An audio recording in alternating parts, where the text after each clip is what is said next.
비슷해요. 판매 상품 설치 특례라는 게 있습니다. 아까는 생산 제품이었고, 이게, 음, 이게 들어온 지가 얼마 안 된 것 같아요, 법에. 몇 년 안 됐어요.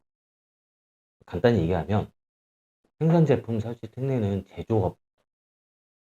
제조업에 대해서 좀 확대해서 보여주자라는 거고, 판매 상품은 판매에서 보듯이 도소매업도 제조업처럼 보호해주자. 요런 의미인 겁니다. 자세한 요건들은 읽어보면 이해가 될 거예요. 이것도. 다만 의의가 이거죠.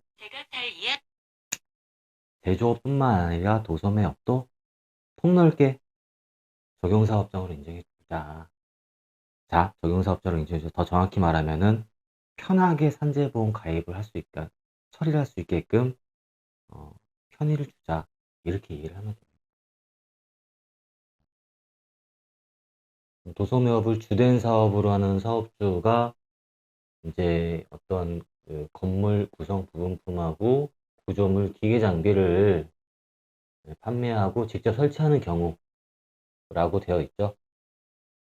이제 근데 모든 도소매업을 다 포괄하는 게 아니에요. 판매 상품 종류, 기계 장비나 건축 자재 등의 판매 상품에 따라서 달라져요. 그러니까 이렇게 보면 돼요. 건설업을 우리가 공부하고 있잖아요. 그죠? 건설업과 관련된 판매 상품이구나. 일단 그 정도로 얘기를 하면 되겠죠. 그렇게 한번 보면 될 것 같습니다. 이것도. 그죠? 왜 그러면은 이 판매 상품 종류를 기준으로 하느냐, 왜라고 이제 우리는 한번 물어본다면, 우리가 업종을 판단할 때는 아까 한국 산업 표준 산업 분류표를 보고 한다고 했죠. 그런데 도소매업은 이걸 기준으로 판단하는 게 매우 어렵다는 거예요. 그래서 아이템을 기준으로 가자라는 거예요. 차라리 아이템을 기준으로. 판매 상품 종류를 기준으로 가자라는 겁니다. 그래서 간단하게 보면 이 조립식 건물 이 표를 보면은요. 표를 보면 조립식 건물 구성 부분품, 즉 이 건축 자재, 이 건축 자재의 설치 주체가 도소매업자가 직접 설치할 경우에는 건설업 별도 보험은 없다. 여러분들 도소매업에 가입해 있는 산재보험으로 처리하시면 된다. 이 뜻입니다. 반면에 설치 전문업자가 직접 설치하는 게 아니라 도급 설치했을 경우에는 원수급인이 건설업장 책임을 진다. 이런 의미예요. 아까 우리 사례에서 봤죠? 그 의미. 그래서 그 이 표도 그거에 입각해서 보면은 이해가 될 거예요. 사이버 직무 규제에 있는 내용입니다. 이것도 연장선상에 있는 내용인데 업종 자체가 그러면 도소매가 아니라 수리업인 경우에도 특례가 적용되느냐라는 질문이 있었죠. 결론적으로 얘기하면 안 된다. 취지 자체가 도소매업도 인정하는 거지 수리까지 인정하는 건 아니지 않느냐라는 거예요. 그러니까 없는 내용을 추가할 수는 없다. 확대 해석할 수는 없다는 얘기죠. 이 부분에 대해서는. 근데 이 내용은 지침입니다. 행정 해석이에요. 이게 절대적 진리는 아닙니다. 다만 여기서 우리가 행정 해석을 보면서 느껴야 되는 건 뭐냐면은, 근로복지공단은 지금은 안 해주는구나. 지금은 안 해주는데, 내가 봤을 때, 이건 해줘도 될 것 같은데? 이런 문제의식을 갖고 보는 거죠. 다만 상담할 땐 정확히 해줘야 돼요. 현재 들어가면 이건 아마 안 될 가능성이 높습니다만, 좀 긴 시각으로 봤을 때, 어, 괜찮으시다면은 끝까지 가볼 수도 있을 것 같습니다. 이렇게 얘기해 주시죠. 그래서 지침이나 행정 해석에 매몰될 필요는 없지만 현실은 알고 가야 됩니다. 현실은 정확하게. 이런 경우도 있을 거예요. 기계 장비, 시스템 에어컨. 시스템 에어컨은 이것도 어떻게 적용이 돼야 되는 건가요? 이거는 조금 우리가 시스템 에어컨은 우리가 또 마침 인테리어도 하고 있고 해서 견적서를 받아보다 생각나서 집어넣은 거예요. 우리 시스템 에어컨 상시적으로 사용하잖아요. 그리고 근데 이거는 시스템 에어컨은 당연히 건설공사 건물 지을 때 들어가는 그런 냉난방기니까 건축자재 아니야? 도소매 특례에 적용되지 않을까? 라고 생각했는데 나는 아니더라고. 이거는 표준산업분류표상 장비 설치 공사예요. 특이하죠? 그래서 이거는 특례 자체가 해당이 안 되고 건설업으로 적용할 수밖에 없어요. 이런 거는 우리가 친숙하니까 시스템 에어컨 친숙하니까 이런 예외가 있구나. 예외의 예외구나. 예외의 예외는 원칙 적용. 건설업으로 적용하는 거죠.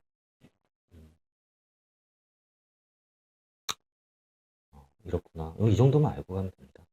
다 이제 큰 산 다 넘어갔어요. 지금 우리가 뭐 하고 있냐면은 소규모 사업 확대 적용 지침에 대해서 공부하고 있는 거예요. 법이 아니라 행정 해석에 대해서 공부하고 있는 거예요.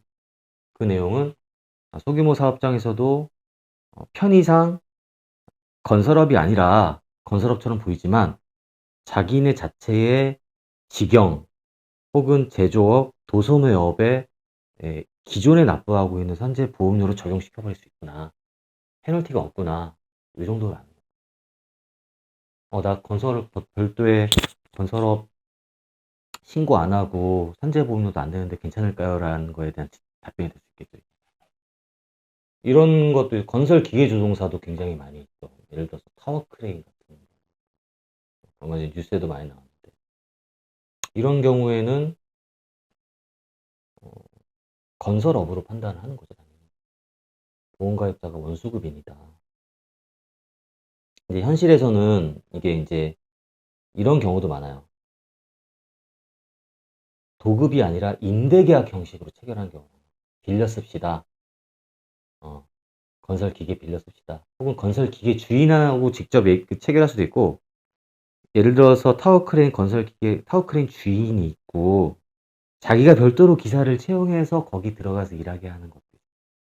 근데 그거를 나중에 이제 그 원수구비는 요거 임대계약인데 무슨 임대계약인데 무슨 우리가 산재법상 원수급이냐라고 할 수 있는데 실제로는 도급이니까. 왜냐면 업무 지시하니까 도급이다라고 판단하는 거예요. 그래서 보험가입자 원수급으로 본다. 행정 해석이 그렇다는 얘기입니다. 하자보조공사도 예전에는 별도로 다 가입 신고를 하고 보험료를 내고 했었었는데 그게 아니라 원래 하자보수공사도 본공사 한 다음에 당연히 필연적으로 수반되는 공사니까 별도 산재 신청, 산재보험 가입 신청하지 말고 보험료 내지 말고 매년 전에 했던 본공사에 흡수 적용합시다. 이렇게 돼요. 마찬가지 논리. 대부분 논리가 똑같죠. 거의 다 끝났습니다. 이제 끝났어 이제 끝났고 마지막으로 이제 우리가 뭐 볼 거냐면은 이제 보험 가입자와 보험 관계를 보게 될 텐데 보험 가입자는 여기서 말하는 보험 가입자는 사업주죠. 사업주고 보험 관계는 사업주와 보험 혜택을 받는 대상과 보험을 관리하는 주체로 나눠질 수 있겠죠. 보험 가입자는 지금까지 우리가 살펴봤지만 사업주입니다. 건설업은 아까도 얘기했지만 원수급인이다. 발주자가 아니다. 원수급인이다. 다만 예외적으로 개인직영공사는 개인이 발주자지만 그건 인정해 주겠다는 거죠. 예외적으로. 개인직영공사는 개인이 발주자죠. 어.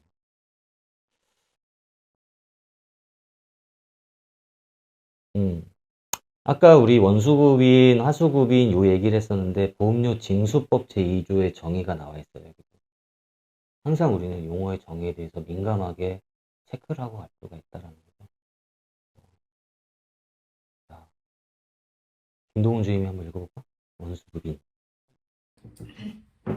원소급인이란 사업이 여러 차례 도급에 의해 행하여지는 경우 최초로 사업을 도급받아 행하는 자를 말한다. 최초로 사업을 도급받는 사람이죠. 원이니까. 자, 이어서 다만 발주자가 사업의 전부 또는 일부를 직접 하는 경우에는 발주자가 직접 하는 부분, 발주자가 직접 하다가 사업의 진행 경과에다 도급하는 경우에는 발주자가 직접 하는 것을 본다. 그래서 발주자를 원수법인으로 본다. 하수법인이란 원수법인으로부터 그 사업의 전부 또는 일부를 도급받아 하는 자와 그 자로부터 그 사업의 전부 또는 일부를 도급받아 하는 자를 말한다. 그렇죠. 원수급비는 하나지만 어떤 그 건설업에서 하수급비는 복수가 될 수 있겠죠. 그래서 샤시도 하고 화장실도 하고 에어컨도 해야 되고 철골도 해야 되고 그렇습니다. 이 정의를 짚고 넘어갔고요. 그 다음에 이제 아까 우리 보험가 그 얘기를 했었어요. 상시 근로자수 산정할 때 산정 그 법인이 아닌 농림업 수산업에서 5명 이상이 되어야지 우리가 상시 적용이 된다라고 했어요. 그래서 한번 세봤죠. 근데 그 궁금하지 않았어요. 왜 14로 나오지? 왜 14야? 13도 아니고 15도 아니고. 바로 이것 때문에 그래요. 보험관계 성립 때문에. 보험관계 성립은 14일 이내에 성립 또는 소멸신고를 하게끔 돼요. 법에. 왜 하필 14일이야? 그건 나도 모르겠어요. 근데. 나도 잘 모르겠어요. 한번 알려주세요. 왜 14일인지. 한번 알려주세요. 그래서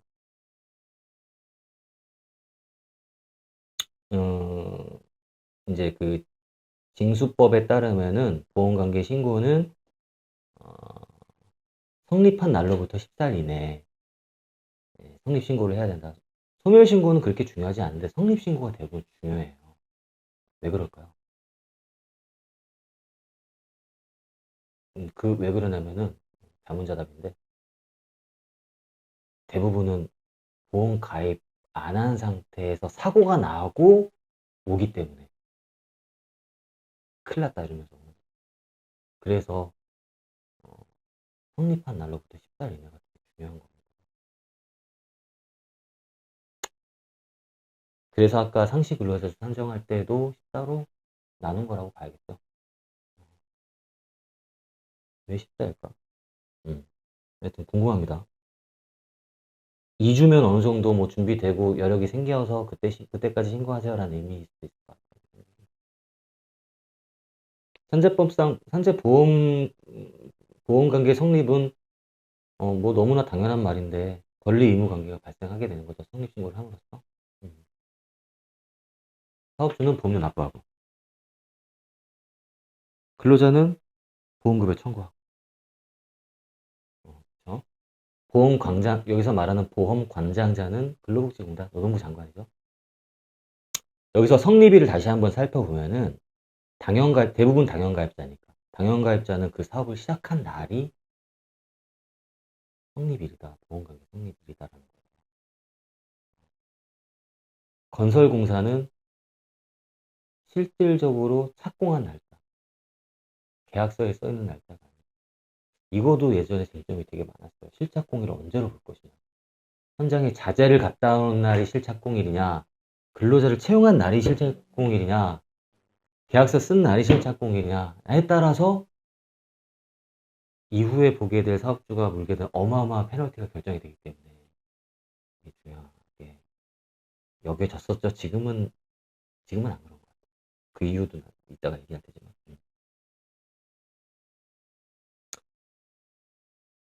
그런데 성립일은 당연가입자라면은 대부분 모든 사업장이니까 그 사업이 시작한 날인데 굳이 성립신고를 또 왜 해야 돼요라는 나는 그런 생각이 들었어요. 당연히 성립된다면서 근데 왜 또 별도의 성립신고를 해야 되는 거지? 라는 생각이 들었거든요. 당연사업장 같은 경우는 당연가입 사업주는 성립신고는 14일 이내에 해야 되잖아. 그죠? 그 사업이 시작된 날로부터.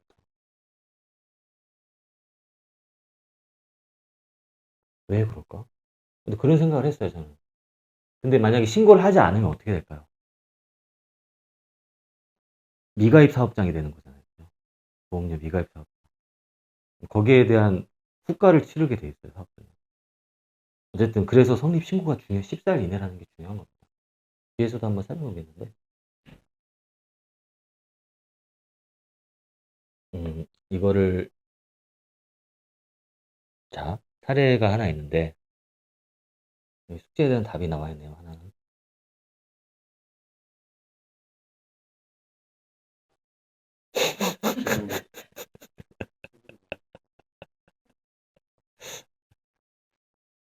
여기서, 음, 시행령 삭제된 시행령 2조 조항이 하나 나왔어요. 근로자 상시 1명 이상이 돼야 산재법 적용할 수 있어서 마침 이게 법이 18년 7월 1일부터 적용이 된 거죠. 됐는데 공교롭게도 사례를 보면은 법이 바뀌기 직전에 근로자를 채용하고 뭐 후에 뭔가 이슈가 발생한 사업장이겠죠. 그럴 경우에는 성립일이 언제가 되는 거냐라는 예시예요. 이게. 베베 꼬아놨어요. 내가 봤을 때. 베베 꼬아놨는데 이게 보면은 6월 1일 날, 16일 날 처음 근로자를 채용했고 6월 30일까지 6월 30일까지 그러니까 7월 1일 이전 날까지 1인 미만 사업장이어서 산재가 적용이 안 된 사업장. 그런데 순차적으로 미뤄서 계산해 보니까 6월 20일부터 해서 7월 4일까지가 딱 한 명 이상이 되는 거예요. 그러면 그렇게 되면 성립일이 6월 20일이 되는 건가요? 아닌 건가요? 라는 퀴즈인 거예요. 여기서 주의해야 될 거는 18년 7월 1일에 법이 바뀌었어요. 머리를 막 굴려봐야죠. 6월 20일이냐, 20일이냐, 아니냐, 아니면은 며칠이냐, 라는 거예요. 우리가 신법 우선의 원칙을 배웠어. 신법 적용 우선의 원칙. 이 시대를 살아가는 지금 이 시대에 적용되는 지금 이 법을 적용받아야 되는 거죠. 근데 때로는 국법의 적용을 유예해서 받는 경우도 있어요. 그 경우는 어떤 경우냐면은 어쨌든 법의 사회적인 공감되는 합의가 의해서 기존보다도 더 나은 사회로 가기 위해서 법이 바뀐 거 아니겠어요? 그죠? 그러면은 그럼에도 불구하고 기존의 옛날 법을 적용받았을 때 내가 훨씬 이득이 경우도 있을 거예요. 거꾸로 얘기하면은 신법을 적용받음으로써 나는 더 행복의 정도가 줄어든 거지. 그런 경우가 있을 수도 있잖아요. 모든 사람이 다 적용받아서 좋아질 수는 없을 거니까. 결국엔 합의니까. 그럴 경우에는 경과 규정이라는 거죠. 옛날 법 적용받았던 분들은 옛날 법 적용하는 거 하고 신법 적용 대상을 비교해서 더 유리한 거를 인정해 줍니다. 보통 경과 규정에 그런 게 많아요. 우리 이후에도 많이 배우게 될 거예요. 집회 관련해 위로금이나 이런 경과 규정들. 그럼 과연 이게 그런 경우냐? 또 따져봐야 되는 것도. 신법 우선 적용 원칙이 돼야 되는 거 아니야? 근데 혹시 국법으로 적용받아서 불합리한 부분이 있는 거 아니야? 이런 부분까지 생각을 해봐야 되는 거야. 입체적으로. 성립일이 언제일 것 같아요? 이건 정말 어려운 문제다. 6월 20일이다. 생각하시는 분 있어요? 신진호사 6월 20일. 신진호사 6월 20일이 아니다. 아니다. 그, 배고파서 지금 별 생각이 없네. 자, 그러면은, 오케이. 6월 20일이 아니면 언제일 것 같아? 16일. 16일? 이유는? 그 어제 잠깐 봤었는데 붙이게 해서 시행일 이전에도 확대 적용한다고 써져 있어요. 부칙에. 네. 요 부칙을 봤어요? 그거는 모르겠어요. 김현우 의사는? 저는 7월 1일이요. 이유는? 이유가 중요해요. 저는 그날부터 시행하는 걸 그 기준이 되었기 때문에 어. 그때 이후로 산정을 맞습니다. 정확하게 맞았어요. 그거 부칙 한번 확인해봐. 수업 끝나고. 근데 그 운동원 주입의 대답도 만약 그게 사실이라면은 아주 훌륭한 대답이 됩니다. 근데 원칙적으로는 신법 적용이 되는 거고 신법 시행 첫날에 성립이 됐다고 봐야 되는 거예요. 왜냐면 1인 미만도 확대 적용하기로 했으니까 법에 나와 있으니까. 그죠? 근데 여기서 한 번 더 생각해 봐야 될 건 이런 거. 그러면 만약에 불법 적용을 받, 받지 않음으로써 불이익이 있지 않을까? 이 사업장 입장에서는 6월 22일이 되느냐, 7월 1일이 되느냐에 따라서 예를 가정을 해봅시다. 가정을 7월 8일 날 사고가 발생했어요. 근로자한테. 근데 성립신고를 안 했어. 이 사업장은. 뒤에서 보겠지만 14일 내에 성립신고를 하지 않으면 그에 대한 페널티가 있어요. 근데 만약에 여기 사업장이 성립일이 7월 1일이 되느냐, 6월 20일이 되느냐에 따라서 결과가 달라지게 돼요. 근데 신법 적용의 원칙상 9월 1일이다. 거의 바뀌었으니까, 그죠? 나중에 이 규정을 한번 보세요. 현재 법정 시행령 2조의 이 바뀐 규정, 그 전에 과거 규정. 그리고 법이 바뀌면은 언제 시행한다라고 시행이 나와 있고 제일 밑에 보면 부칙이 나와 있어요. 그 부칙에 여기에 대한 해설이 나와 있을 수 있고 안 나와 있을 수 있습니다. 예를 들면 아까 내가 얘기했던 경과 규정이라는 게 부칙에 나와 있어요. 경과 규정. 그럼에도 불구하고 국법을 존중한다. 국법의 기준을 적용한다라고 되어 있는 규정들이. 그럼 만약에 부칙에 그렇게 되어 있다면 이 경우에는 6월 20일이 돼야 되는 거예요. 하지만 법이 그렇게 예외를 정하는 경우는 많지 않다는 거예요. 예외가 너무 많으면은 그건 원칙이 아닌 거예요. 더 이상. 그렇기 때문에 일반적인 우리가 이제 정석의 대답은 7월 1일 이후 1인 미만 사업장에 대해서도 확대 적용이 되도록 시행령이 바뀌었기 때문에 이 사업장은 근로자 수 여부와 당연히 상관없이 7월 1일이 성립일이 되는 거다라고 하는 게 정답인 거고 한 발 더 나아가서 부칙을 확인해 보는 거죠. 혹시 내가 놓친 게 있을까? 라고 그렇게 하면 돼요. 그러면 도대체 어떤 페널티가 있느냐? 미가입 중에 재해가 발생하면 어떤 페널티가 있느냐는 거죠. 만약에 사업주에게 페널티 없이 그냥 좋은 게 좋은 거니까 그때 밀렸던 보험료만 내세요라고 한다면 누가 제대로 보험료를 성실히 납부할까요? 공적 보험이 돌아갈 수가 없겠죠. 그렇게 되면 여기에서는 보험료 징수법의 인용이 나와 있어요. 미가입 사업장에 대해서는 두 가지 경우로 나와 있는데 성립신고를 안 한 기간 중에 재해가 발생하고 두 번째는 보험료를 안 낸 기간 중에 발생한 경우 두 가지가 있어요. 그 두 가지에 대해서 나한테는 하는 소리는 아닌 것 같아요. 자, 빨리 끝냅시다. 두 가지 경우에 대해서 거의 다 끝났어요, 이제. 이렇게 얘기를 하고 있어요. 아까 첫 번째, 성립신고를 안 한 기간이다. 그러면은 그 근로자한테 지급하기로 결정한 보상금에 대해서 절반을 징수한다. 라는 거예요. 만약에 이게 유족사고다. 유족사건이다. 뭐, 그렇게 되면은 최대 최고보상이 24만원 정도 되니까 1421분 2억, 3억 안 되겠죠?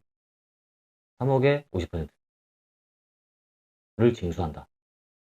큰일이죠, 되게, 사업주 입장에서는. 네. 근데 법이 바뀌었어요. 어떻게 바뀌었냐면은, 예전에, 그러니까 이거는 그대로인데, 과로가 생겨났어. 다만, 신고를 게을리한 기간 중에 납부하지 않은 산재 보험료의 5배를 초과할 수 없다. 그래서 실질적으로는 이 금액이 극적으로 줄어드는 거예요. 극적으로 드라마틱하게. 그래도 뭐 많아질 수도 있죠. 적어질 수도 있고. 아까 그리고 보면은 보험료를 납부하지 않았던 기간은 10%. 이것도 마찬가지로 리밋을 걸어놨어요. 5배 초과부터. 왜 그랬냐면 그 전에 내가 사업을 하는데 1억 5천만 원을 물어주게 생긴 거야. 무서워요, 안 무서워요? 무섭잖아. 아예 산재 발생 신고를 숨겨버리는 거야. 오히려 산재 은폐를 촉진하게 되는 거야.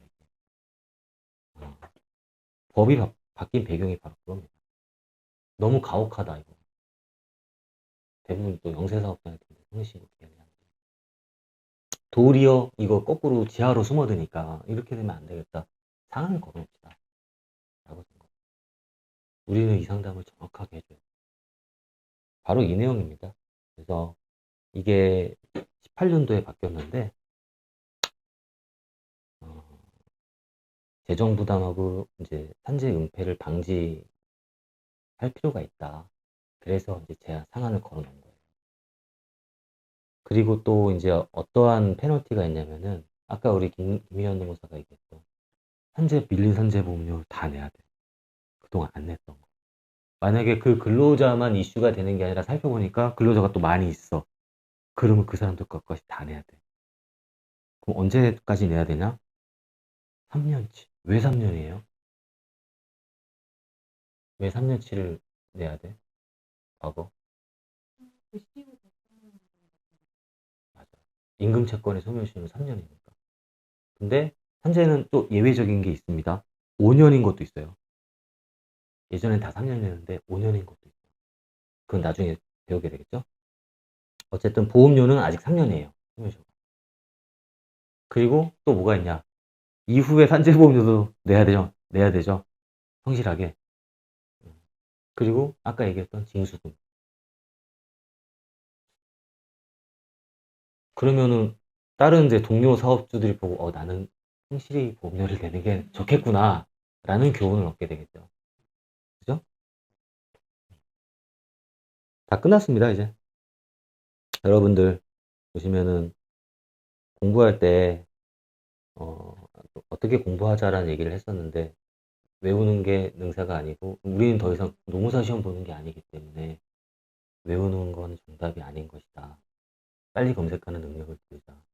왜? 왜라는 걸 한번 의심하기보다는 법이라는 게 왜 이렇게 바뀐 이유가 뭘까라는 거 한 번쯤은 한번 정해보자.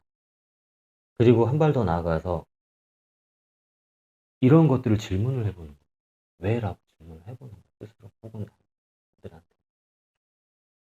근데 그 질문하는 과정 자체가 곧 배우는 과정하고 똑같은 거예요. 왜냐하면 모르면 질문을 할 수가 없어요.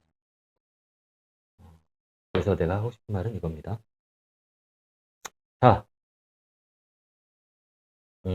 이번 단원을 정리하면은 우리가 이제 산재법 적용 요건 중에 사업장을 했어요. 사업장을 했고 대부분 사업장은 당연히 적용되는 사업장이구나. 그런데 건설업이 하나 걸리고 예외가 조항이 또 있겠구나. 분명히 특례라는 말을 할 거야. 또. 이런 느낌을 갖고 가는데 보니까